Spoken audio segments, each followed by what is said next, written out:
আজকে আমাদের গাছে অনেকগুলো জবা ফুল ফুটেছিল আর কালারটা আমার এতটাই ভালো লাগে যে তোমাদেরকে বলে বোঝাতে পারবো না। আর এক একটা ফুলের সাইজ এতটাই বড় বড় হয়, আমার হাতটাও তো সেখানে ছোট লাগে। আর তিনখানা জবা ফুলই যেন আমার হাতটা পুরো ভরে গিয়েছিল। তো যাই হোক, বিকাল এখন রেডি হয়ে নিয়েছি, যাবো একটু পিয়ালিতে বাড়ি। আজকে তো নাচের রিহার্সাল আছে।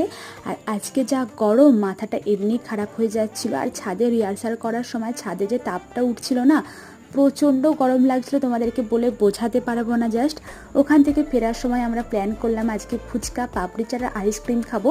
তো যাই হোক, সব কিছুই খেয়েছিলাম, কিন্তু সেরকমভাবে কিছুই ভিডিও ক্লিপ নেওয়া হয়নি, খেতেই ব্যস্ত ছিলাম। বাড়ি ফিরেই বসে পড়েছি এখন জুয়েলারি বানাতে, যেহেতু আমাদের প্রোগ্রামে লাগবে। আমি কয়েকটা কড়ি নিয়েছি, কালো কার নিয়েছি, একটা আঠা নিয়েছি, আর নিয়েছি দুটো কাগজ, যেটা আমি ছোট ছোট গোল গোল করে কেটে নিয়েছিলাম। তো দেখো, এটা আমার জুয়েলারির ফাইনাল লুক। হ্যাঁ জানি আমি অনেকটা সিম্পল, বাট বেশ ভালো লেগেছে আমার কাছে। অ্যান্ড হ্যাঁ, আমার ফোক ডান্সের জন্য ভালোই কাজে লাগবে।